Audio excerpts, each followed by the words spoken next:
Hi friends, welcome to developers. அதாவது நம்ம வீட்டில் புறா வளர்க்குறதுக்காக வேண்டிய ஒரு புதுசாக ஒரு கூடு ரெடி பண்ணோம். வேலை எல்லாமே முடிஞ்சாச்சு. இப்போ நம்ம புறா விடக்கூடிய தான் பாக்கி. முகில் புறா விடவைக்கு ரெடியாக நிற்கிறான். நம்மனே புறா விட்டுருவோம் போ அப்படின்னு சொல்லி. உள்ளேயும் அதே மாதிரி எல்லாமே கூண்டு எல்லாமே பக்கவாக வச்சாச்சு. இது நம்ம புறா வர்றதுக்காக வேண்டி நம்ம பண்ணியிருக்க ஹோல் தான். இது ஓப்பன் மாடல் தான். இது நம்ம இப்படி திறந்து விட்டோம்னா வந்துடும். இந்த மாதிரி தான் பாருங்கள் எவ்வளோ அழகாக இருக்குன்ட்டு. இதே நம்ம கதவு மாடல் தான், பூட்டு போட்டுக்கிடலாம். நான் பெருசாக டோரை பண்ண சொன்னேன். என் மருமகன் நான் போய்ட்டு வரக்குள்ளாடி செய்து முடிச்சிட்டான். செய்து முடித்தவன் அரை டோராக போட்டு வச்சிட்டான். இருந்தாலும் பரவாயில்ல. இன்றைக்கி நம்ம புறா கண்டிப்பாக உள்ளே விட்டுறணும் அப்படின்ற நோக்கத்தோடு வந்திருக்கோம். உள்ளே நல்லா கடற்கரை மண்ணெல்லாம் போட்டு சம்முன்னு ரெடி பண்ணியாச்சு. கூண்டு பழைய கூண்டு தான், இருந்தாலும் கூண்டு நல்லா இருக்குது.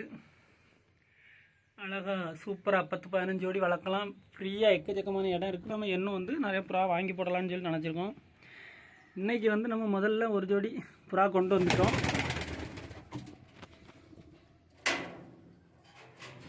ஒரு ஜோடியில் நம்ம வீட்டில் கிடந்த கர்ணப்புறாவில் நம்ம ஒரு ஜோடி பிடிச்சிட்டு வந்துட்டோம்.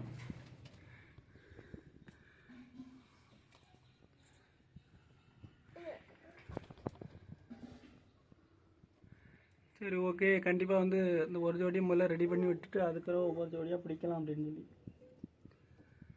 அதான் முதல்ல இந்த ஜோடியை கொண்டு வந்துருக்கு. நம்ம புறா உள்ளே விட்டாச்சு. நம்ம புறா அழகாக உள்ளே நிற்குது. ரெண்டுமே பிளாக்கி தான். ரெண்டுமே நம்ம ஜோடி ஜாக்குக்கு தான் போட்டிருக்கோம். அதனால் இதுக்குள்ளே கண்டிப்பாக ஜோடி சேர்ந்துடும் அப்படின்ற நம்பிக்கையில் அப்படியே போட்டாச்சு. எங்கள் புறாவுக்கு தேவையாக தண்ணி, கொஞ்சோண்டு அரிசி மட்டும் உள்ளே போடணும். நம்ம புறா குண்டு எப்படி இருக்குது அப்படின்னு சொல்லி கமெண்டில் சொல்லுங்கள். இனி ஒவ்வொரு நாளும் இன்னொரு 4-5 ஜோடி பிடிச்சி கொண்டு போடணும். Thank you friends. நம்ம கூண்டு எப்படி இருக்குன்னு சொல்லி கமெண்டில் சொல்லுங்கள்.